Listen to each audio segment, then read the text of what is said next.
सहस्रलिंग ना या बाबू एटा मुक्तेश्वर मेन शिव सहस्रलिंग बोल करे से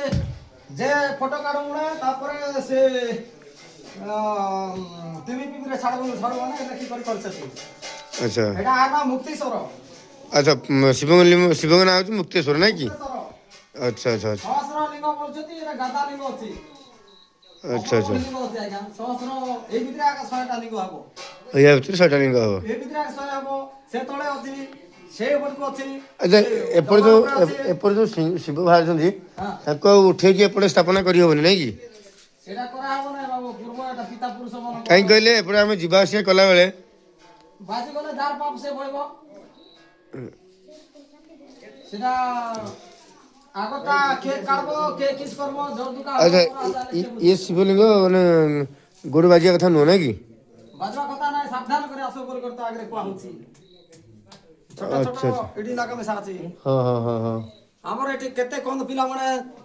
छोट पिला माने बुलुचते नाइ ताकू काटिंग करे करे आके काकू बात बाटा ना सेंती चालाक करे बुलवा अच्छा अच्छा अच्छा एते ए भितरे पुरले तो ठीक मने आई भाईना जो कथा हमर कहउतले आपण जेतोले आसुचंती मुक्तेश्वर मंदिर को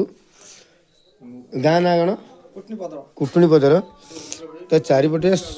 पाखापाखि शिवलिंग अच्छा से सहस्र शिवलिंग मंदिर बोली कहुए। आपड़ जो आसुँच देखिक आसवे कारण जो भितर एंट्री करेंगे छोट छोट शिवलिंग सब अच्छा जमी गोड़ न बाज जेहेतु जगह छट लोक आसहबनी आपण मैंने आसिले टिके देखिक आसवे जिते केयरफुल आसवे देखो सब शिवलिंग अच्छा तेणु पूरा केयरफुल आसवे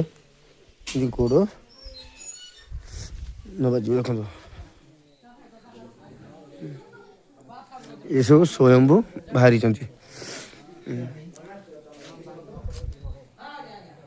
सेपटे मंदिर काम चलती काम सरीगले एपटे एरिया सुंदर हो आज्ञा खंडा कौन हुए खंडा गुरा कौन हुए दुर्गा पूजा पूजा बनती ना कि अच्छा अच्छा दुर्गा माने प्रति वर्ष पूजा होला गोटे खंडा रोज ना कौन कौन तो कहानी कौन माने एत खंडा रही त्रिशूल रही कहानी कौन एत नड़िया टंगा मानसिक नड़िया मानसिक नड़िया सब मानसिक नड़िया सब कर सेपटे बोधे आम मंदिर काम चलती ना कि आग काल खंडा जो राजा महाराज मैंने व्यवहार करते खंडा ये अच्छा एत साइड रखी मानसिक नड़िया आप नाटा कौन आप नाटा कौन आपण ना कौन हाँ आपण नाटा